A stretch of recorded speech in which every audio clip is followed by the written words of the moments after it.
مسلمانوں کو یہاں سے نکالنے کی بات کرتے ہیں، ان کو یہ بات ذہن کے اندر بٹھا لینی چاہیے کہ ہم نے یہاں پر جنم لیا ہے، ہم اس سرزمین کے اوپر ابھرے ہیں، ہم یہاں پر جیئیں گے، یہاں پر مریں گے، جب تک ہماری جسم میں جان باقی رہے گی یہیں پر اسی سرزمین کے اوپر رہ کر قال اللہ قال الرسول کی صدائیں بلند کرتے رہیں گے۔ کوئی یہ کہتا ہے کہ ان کی مدارس کو بند کر دیا جائے، ان کی خانقاہوں کو بند کر دیا جائے، نمازوں کے اوپر پابندیاں لگا دی جائے، یعنی یہ تمام چیزیں جو ان کے مذہبی کام ہیں ان ساری چیزوں کو ختم کر دیا جائے، سارے مذہبوں کے اوپر مذہب کی یعنی جو ان کے مذہبی کام ہیں ان ساری چیزوں کے اوپر پابندی لگا دی جائے اور پابندی لگا کر مسلمانوں کو قید کر دیا جائے۔ وہ صرف اس وجہ سے کہتے ہیں، وہ لوگ یہ سمجھتے ہیں کہ اب یہ ملک آزاد ہے، اب یہاں جتنا چاہو ظلم کرو، جتنا چاہو ظلم کرو، جتنا چاہو جس قوم کے اوپر ظلم و تشدد کرو، کیونکہ یہ ملک آزاد ہے، کیونکہ یہ ملک آزاد ہے۔ شاید انہوں نے آزادی کا مطلب یہی سمجھ لیا ہے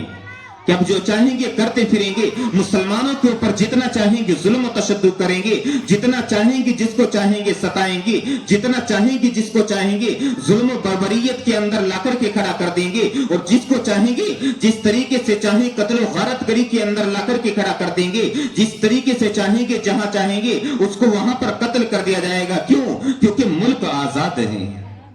شاید آزادی کا مطلب کچھ لوگوں نے یہی سمجھ لیا ہے، یہ ملک ایک مرتبہ پھر قربانی مانگ رہا ہے۔ مسلمانوں،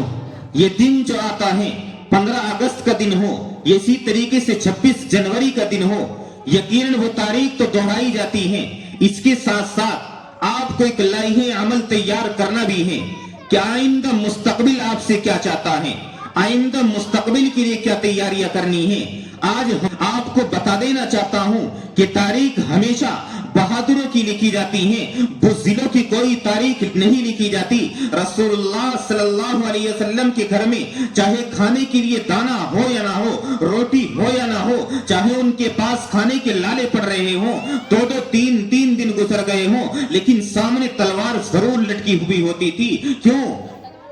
اس لیے کیونکہ ان کو معلوم تھا کہ دشمن کسی بھی وقت حملہ کر سکتا ہے، دشمن کسی بھی وقت ہمارے سروں پر آ سکتا ہے، دشمن کسی بھی وقت ہم کو تہہ کر سکتا ہے، لیکن مسلمان اس کے لیے بالکل بھی تیار نہیں ہیں۔